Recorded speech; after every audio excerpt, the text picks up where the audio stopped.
Shalom, selamat pagi Bapak Ibu Saudara yang dikasihi Tuhan. Kita jumpa kembali dalam Renungan Manarema.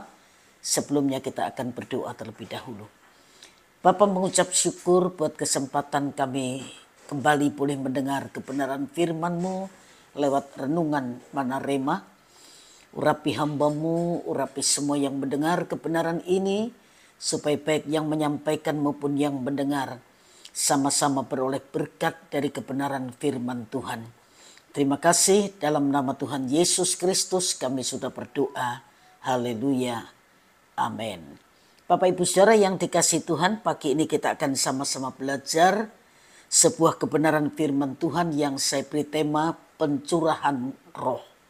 Kemarin hari Minggu kita merayakan hari Pentakosta, dan pagi ini kita akan belajar dari kitab Yoel pasal 2 ayat 28 sampai 32. Tapi saya baca ayat 28 sampai ayat yang ke-30 saja. Yoel pasal yang kedua 28 sampai 30. Kemudian daripada itu akan terjadi bahwa aku akan mencurahkan rohku ke atas semua manusia.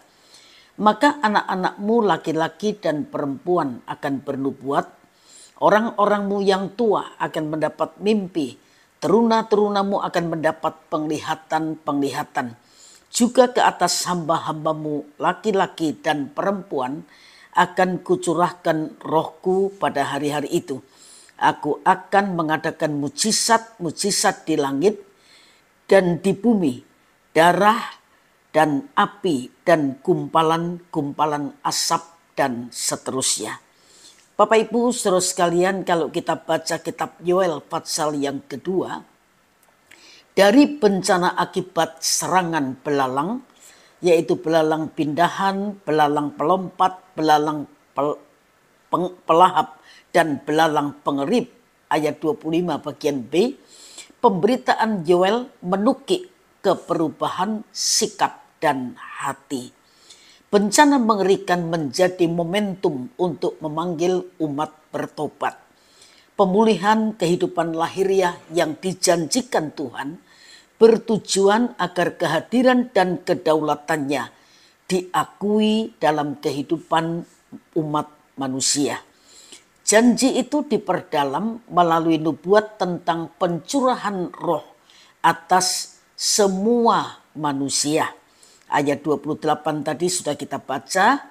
Firman Tuhan berkata, aku akan mencurahkan rohku ke atas semua manusia. Anakmu laki-laki dan perempuan akan bernubuat. Orang-orang tua akan mendapat mimpi. Teruna-teruna akan mendapat penglihatan-penglihatan. Istilah Ibrani basar atau daging. Lembaga Alkitab Indonesia manusia. Pada dasarnya berarti manusia dalam kefanaan dan segala keterbatasannya.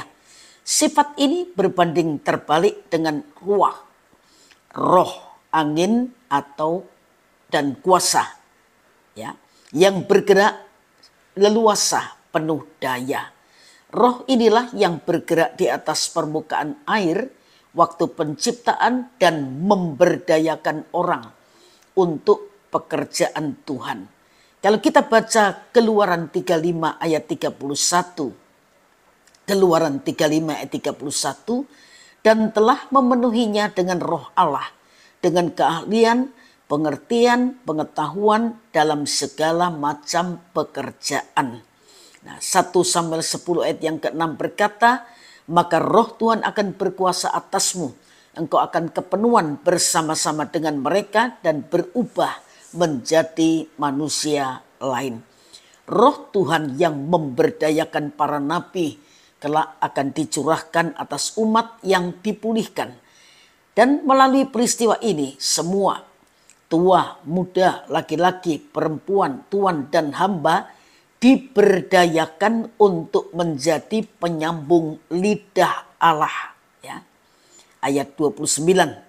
Bukan saja hati dan hidup mereka yang diperbaharui melalui pertobatan, tugas mereka pun diperluas sebagai penerus firman-Nya atau penyambung lidah Allah. bahkan melampaui apa yang terjadi pada tataran manusiawi. Pencurahan roh yang menandai zaman baru bagi umat Tuhan. Di zaman yang akan berakhir dan digantikan zaman baru. Gerhana belalang dimaknai lebih luas sebagai gerhana seiring penampakan diri Tuhan yang disimbolkan dengan darah, api, dan asap. Inilah tanda kehadiran Tuhan yang membebaskan dan membimbing umatnya. Kelak nubuat itu dipahami secara baru sebagai pencurahan Roh Kudus yang menandai lahirnya gereja. Kisah Rasul 2, 17-22.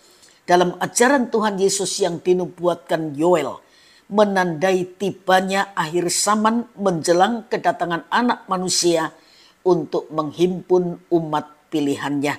Di dalam Kristus, hari Tuhan yang mengerikan berubah menjadi hari keselamatan bagi semua yang berseru kepada namanya.